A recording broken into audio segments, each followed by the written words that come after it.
All right, listeners, ready to dive into something pretty fascinating. Today we are heading into the Bay of Bengal, talking about maritime power plays, strategic maneuvering, and the rising tension between India and China. Now, this deep dive should be especially interesting for our Indian listeners, especially those prepping for those UPSC exams, because it's ripped straight from the headlines. Yeah, it really is. You see the Bay of Bengal, it's not just some quiet body of water, it's a vital economic artery and a geopolitical hotspot. And as China's influence keeps growing, India is starting to take some bold steps to protect its own interests. Okay, you've got me hooked. Yeah. We've got this really eye-opening video report called India's New $3.7 billion Underground Nuclear Submarine Base is like our guide for today. I'm always interested in the why behind the what. So what's the big picture here? Why should we care about all these naval moves India's making? What are they hoping to get out of it? Well, imagine a world where one single country controls a huge chunk of global trade routes. That's a lot of power, right? And that's exactly what's at stake here. The Bay of Bengal, it's a critical maritime route, not just for India, but for the whole world. It sees a massive amount of global trade, and on top of that, it's packed with resources like oil, gas, and fisheries. Yeah, and I'm guessing China wants a part of that. More than just a part. They want control. And to get it, they've been using what's called the string of pearls strategy. It's basically setting up a network of ports and bases across the Indian Ocean. It's kind of like setting up shop in all the important spots so you can control things. So they're not just showing off their navy. They're strategically positioning themselves for the long game. Can you give us some examples of how this string of pearls strategy is actually playing out? Absolutely. We're seeing them build up ports in places like Myanmar, Sri Lanka, and Pakistan. They even have a military base in Djibouti on the Horn of Africa. It's all about getting access and showing their power. And China is making it very clear that they're not messing around. They've got a bigger navy now than the United States, and they're pouring money into advanced warships like those Type 055 destroyers and aircraft carriers. Hold on. A larger navy than the U.S. That's a pretty big deal. Yeah. So how does India, with all its own ambitions and security concerns, respond to something like that? India's response is actually quite interesting. They're shifting towards a sea denial strategy. So instead of trying to match China ship for ship, they're focusing on making it really hard for China to operate freely in the Indian Ocean. Sea denial. That sounds interesting, but also kind of scary. Can you explain what that actually means in practical terms? Sure, think about trying to drive through a really busy city. But every few blocks, there's a huge traffic jam. It slows you down, messes with your plans, and you might even have to rethink your whole route. That's essentially what India is doing. They're creating choke points and deterrents to make operating in that region much more difficult and risky for the Chinese Navy. Okay, so it's about creating obstacles and upping the ante for any aggression from China. How are they actually doing this, though? What tools do they have? One of their strongest tools is their submarine fleet. And a key part of this whole strategy is the INS Varsha. It's like a giant fortress built right into a cliff on India's eastern coast. This $3.7 billion underground base can hold up to 12 nuclear submarines, and it's built to survive a nuclear attack. Wow, a secret underwater lair for nuclear submarines. Sounds like something straight out of a spy movie. Yeah. What's the strategic thinking behind that? Why go to such lengths? The INS Varsha actually does a couple of things. First, it strengthens India's nuclear deterrence. India has what's called a nuclear triad, meaning they can launch nuclear weapons from land, air, and sea.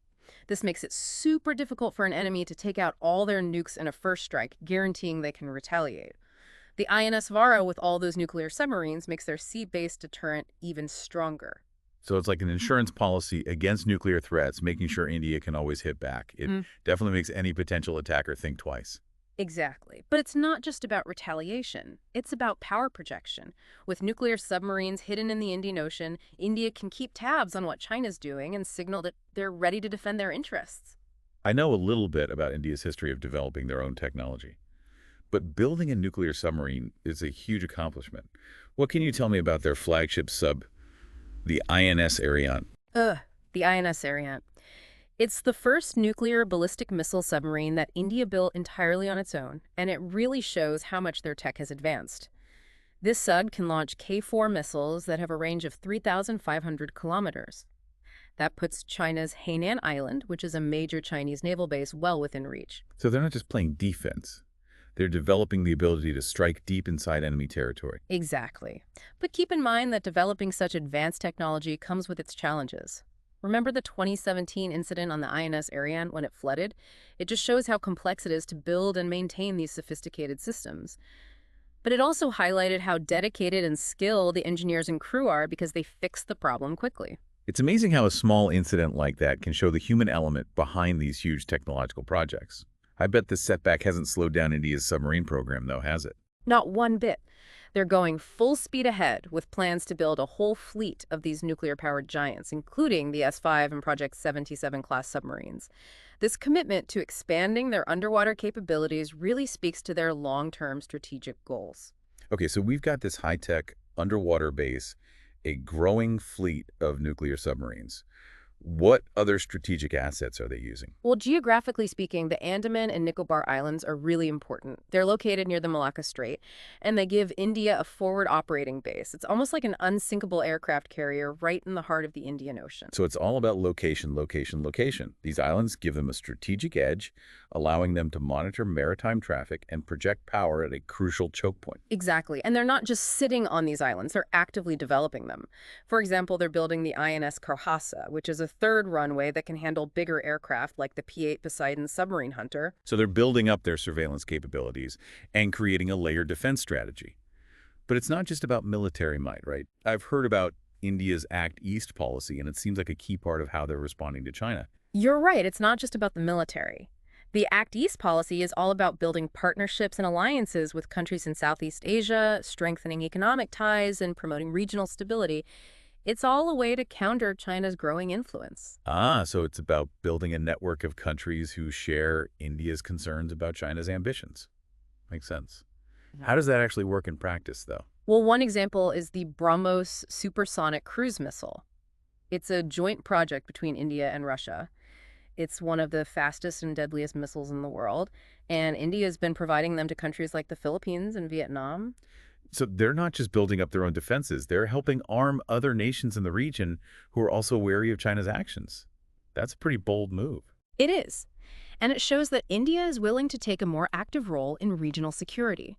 They're not just reacting to what China does, they're actively shaping the geopolitical landscape. Wow, this is getting really interesting. Feels like we're just scratching the surface. So far, we've learned that India is building a fortified submarine base, expanding their nuclear submarine fleet, strategically developing those islands, and making alliances to counter China's ambitions in the Indian Ocean. That's a lot to take in, and I'm ready to dive even deeper. There's definitely a lot more to explore. We haven't even touched on potential flashpoints, the roles of other global powers, or the long-term effects of this competition. Hold that thought, listeners. We're just getting started. We'll be back in a flash to unravel the next layer of this geopolitical puzzle. Feels like we're watching this high-stakes chess game play out right in front of us, right? Every move is calculated, every piece is strategically placed. You're absolutely right. It's fascinating and a little bit scary all at the same time. We've been talking a lot about India and China, but it's not just them. What about other major players like the US, Japan, and Australia? Where do they fit in all this? Well, the U.S. has traditionally been the top dog in the Indo-Pacific, and they see India as a super important partner in maintaining what they call a free and open Indo-Pacific. It's basically their way of saying they want to make sure everyone can navigate freely, trade openly, and that no single country can take over the whole region. So the U.S. sees India as their key ally in stopping China from becoming too powerful. But it's not that simple, is it? The U.S. also has this complicated relationship with Pakistan, and they're close with China. You got it. It's a messy situation with all these overlapping interests and history. The U.S. is walking a tightrope trying to keep both India and Pakistan happy while also pushing back against China. What about Japan? They've been getting more vocal about China's actions in the region. It seems like they have a lot at stake, too, considering their own interests in the area and being so close to China. For sure, Japan and India share a lot of the same concerns about China's growing military and its claims in the East and South China Seas.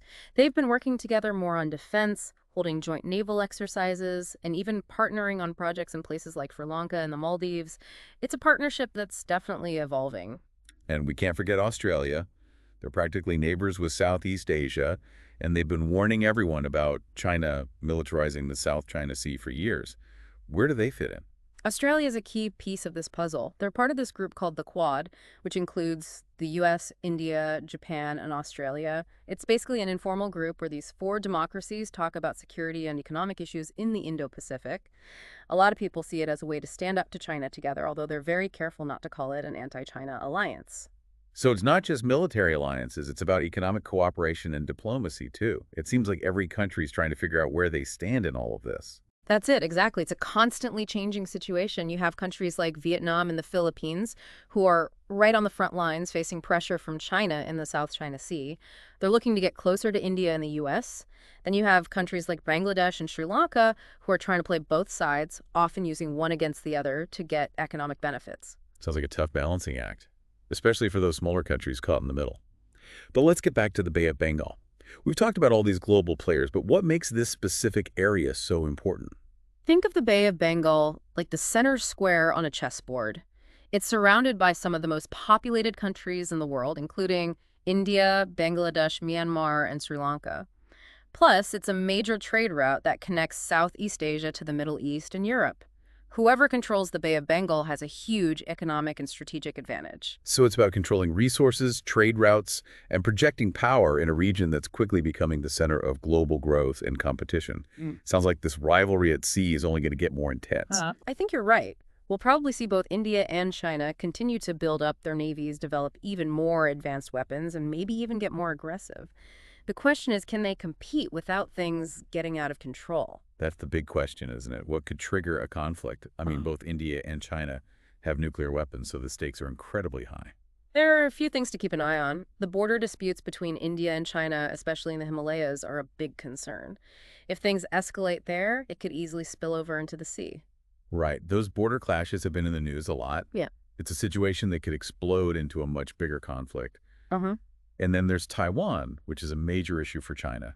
If India were to get involved there, it could have serious consequences. Exactly. And let's not forget the South China Sea.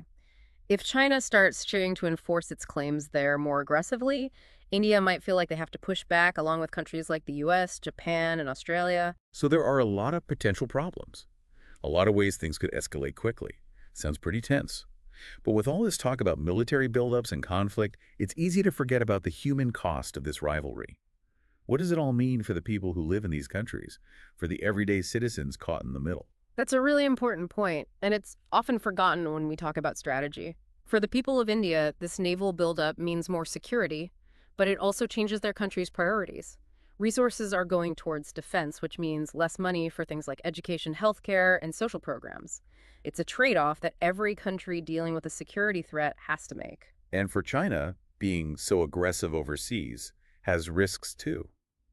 Pushing too hard could backfire, making other countries not want to work with them and pushing them closer to the U.S. and its allies. It's a balancing act, and any wrong moves from either side could be disastrous. We're watching a really important moment in history. The decisions made by leaders in Beijing and New Delhi will have a huge impact, not just on their own people, but on the whole region and the world. It's a reminder that we're all connected, and what happens in one part of the world affects everyone. But before we get too lost in the big picture, let's bring it back down to earth. We'll look closer at those human stories and see how this geopolitical chess match is affecting people's everyday lives in our last segment. Stay with us. All right, listeners, we're back for the final part of our deep dive into the Bay of Bengal. We've talked about strategy, geopolitics, potential conflicts, but let's switch gears for a minute and talk about the human side of all of this. You know, it's easy to get caught up in all those big discussions about weapons and strategies. But at the end of the day, it's the people living in these places who are really affected by these geopolitical shifts. Absolutely. So let's zoom in a bit and see how this rivalry at sea is impacting the lives of everyday people, especially in India. We've talked about India's growing navy, but what are the real tangible effects on Indian citizens? Well, for one thing, it creates opportunities, but also some challenges. On the one hand, a strong navy means more security for a country with a long coastline and important interests at sea. It also brings economic benefits. Well, think about it. Building and maintaining a modern navy takes a skilled workforce, advanced tech, and a strong industrial base. That means more jobs in shipbuilding, engineering, research, and development. And that can really boost the economy. So it's not just about showing strength, it's about creating jobs and encouraging new technology. Exactly. And for a country like India, with a young and growing population, those opportunities are really important. Plus, it gives the country a sense of pride. India has a long history at sea, and becoming a strong naval power again is something that resonates with a lot of Indians. That makes sense. A strong military is often seen as a symbol of a nation's power and its ability to protect itself. Right. But let's be real. This kind of military buildup isn't cheap, is it? Nothing in life is free, especially when it comes to national security. A modern navy needs a lot of investment in ships, submarines, aircraft weapons training, and upkeep. All those resources have to come from somewhere. So what are the trade-offs? What gets left behind when a country decides to spend more on its military? It usually means less money for other important things like education, healthcare infrastructure, and social programs. It's the classic guns versus butter dilemma. Every country faces it. Governments have to make tough choices about how to spend their money, and those choices have a real impact on people's lives. That's a pretty serious thought. It really shows how complex these decisions are. It's not just about military strategy. It's about balancing priorities and making choices that affect millions of people. Exactly. And the human cost isn't just about money either. There's also the psychological impact of living in a region where military tensions are high. The constant threat of conflict and uncertainty about the future can really weigh on people. That's a good point. We tend to focus on the big picture, but it's important to remember the human stories, the hopes and fears of the people who are actually living through this rivalry. And those stories aren't just in India either. China's aggressive actions also have consequences for its own citizens. Some people might be happy to see a stronger China that can stand up to the West. But others are worried about the risks of this approach. Pushing too hard could backfire, pushing other countries away and hurting China's economy. So both sides have to be careful. Mistakes or going too far could have serious consequences. Absolutely. And that's why it's so important to understand the human element, the motivations, fears, and hopes of everyone involved if we want to navigate this complex situation. You've given us a lot to think about today. We've explored the strategies, the tech, and the potential conflicts. But most importantly, you've helped us see the human stories that are at the heart of this rivalry. And I think that's what we should all remember. Geopolitics isn't just some game played by politicians and military leaders. It has a real impact on real people. As we wrap up this deep dive, we want to leave you with this thought. The future of the Bay of Bengal and the whole Indo-Pacific region will be shaped not just by weapons, but by the choices leaders make, the actions of citizens, and everyone's hope for a peaceful and prosperous future. And for those of you listening, especially those interested in diplomacy or international relations in India and around the world, I encourage you to learn more about these issues, have thoughtful discussions, and think about how you can contribute to a more stable and secure world. And that's it for our deep dive today.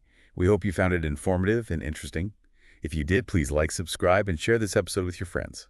Until next time, keep exploring, keep asking questions, and keep diving deep.